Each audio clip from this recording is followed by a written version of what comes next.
Today, we are diving deep into Cal Newport's game-changing book, Deep Work. So if you've ever felt like your day is just one long battle against a million tiny distractions, well, this is your field guide to winning that fight. It's all about finally getting to the work that actually, truly matters. Does this sound familiar to you? You sit down, you're ready to tackle something important, and then minutes later you're drowning in emails, scrolling through social media, or you're clicking on some random notification that just popped up. Look, it's a struggle we all face in this crazy modern world. And believe me, it's costing us a lot more than just a few minutes of our time. All right, so before we jump to the solution, let's really get our heads around the problem. It can honestly feel like our modern workplaces are specifically designed to work against our focus.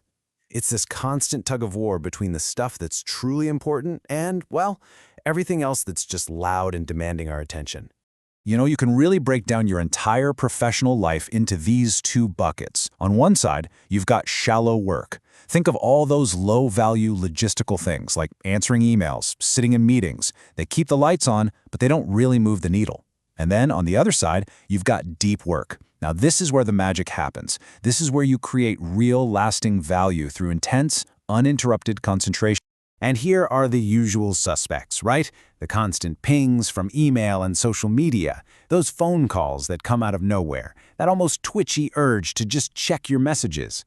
All these little things, they shatter our attention into a million pieces, and they make it practically impossible to get into that state of deep focus. So, if that's the problem, what's the answer? Well, it's not about working longer hours or even harder. It's about working deeper. Let's get into why this one skill is becoming the superpower for anyone who wants to stand out today. Okay, so here's the official definition from the book. Deep work isn't just focusing. It's about getting into a state of totally distraction-free concentration that pushes your brain to its absolute limit. This is the zone where you don't just finish tasks. No, you have genuine breakthroughs. And the benefits? They're huge. They're like superpowers for your career and, frankly, for your life. You start learning really hard things way faster. You start producing work at a quality and speed that other people find really hard to replicate. But notice that last point. This isn't just about getting a promotion. It's about building a more meaningful, more satisfying life. The book shares this incredibly powerful story of a patient diagnosed with terminal cancer. With a limited time left, they made a resolution to focus only on what was truly important to them. And the amazing discovery they made, that this focused, simple life was way more satisfying than all the scattered, busy years that came before it. It's just a powerful reminder of what's really at stake here. And hey, this isn't just some abstract idea. Some of the most successful people on the planet build their lives around this. Bill Gates is famous for his think weeks. He goes away, completely unplugged from the world, just to read and think deeply. That's how he gets his best ideas. So the why is crystal clear, right? But that leads us to the really big question. What about the how? How on earth do we actually build this into our own, often chaotic lives? Okay, let's get into the practical rules for making this happen. Now, Newport is smart. He knows there's no one-size-fits-all solution, so instead, he gives us 4 different philosophies. You can think of them as different operating systems for focus. As we go through these, just think about your own life and your own work. What would fit you best? First up, we've got the most extreme one, the monastic approach. This is for people whose work is almost entirely deep, like a novelist or a scientist. They basically become a hermit, radically cutting out all the shallow stuff to maximize their focus time. Next up is the bimodal approach. This is all about creating a really clear dividing line in your schedule. So maybe you dedicate 2 full days a week to pure heads-down deep work, and then the other 3 days are for all the meetings, emails, and everything else. Now, the rhythmic approach is probably the one that's most accessible for most of us. The goal here is just to make deep work a simple daily habit. You might block out, say, 90 minutes every single morning. The key is building that chain of consistency until it just becomes automatic. And finally, there's the journalistic approach. I gotta say, this one is for the pros. It's like a journalist on a deadline who can just drop everything and write an article in a noisy, chaotic newsroom. You train your brain to switch into deep work mode whenever you find a spare hour. It's super flexible, but it takes serious mental muscle. So, whichever philosophy you lean towards, creating a ritual is absolutely key to making it stick. The whole point is to remove the friction, to make it easy.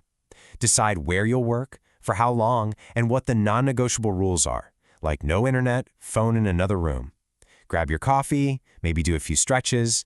This simple routine tells your brain, okay, it's go time. Time to focus. All right, let's be real. For most of us, the final boss in this game is the internet. It's an amazing tool, of course, but it's also the world's most powerful distraction machine. So, how do we actually tame this beast? So here's a pretty radical experiment that Newport suggests. Try a 30-day social media detox. Just go completely cold turkey. After those 30 days are over, take a step back and ask yourself one simple, honest question. Did having this tool in my life make it significantly better? If the answer is meh or no, maybe it's time to quit it for.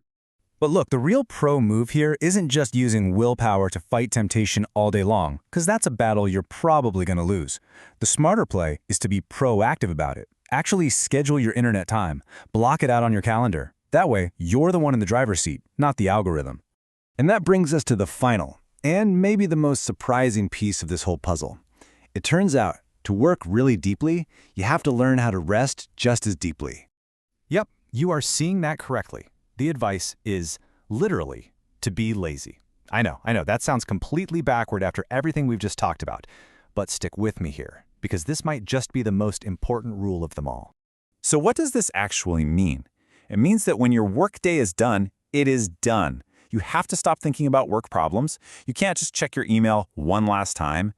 Real true rest isn't switching from hard work to shallow work. It's about completely shutting off your professional brain. And there's a really powerful reason for this.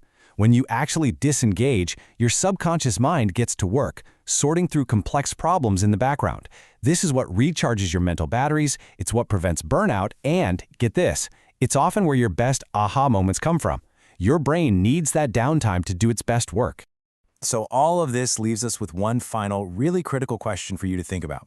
In a world that offers infinite distractions, your focus is your most valuable currency. Where are you choosing to invest it? Because the answer to that question might just define the quality of your work and the quality of your life.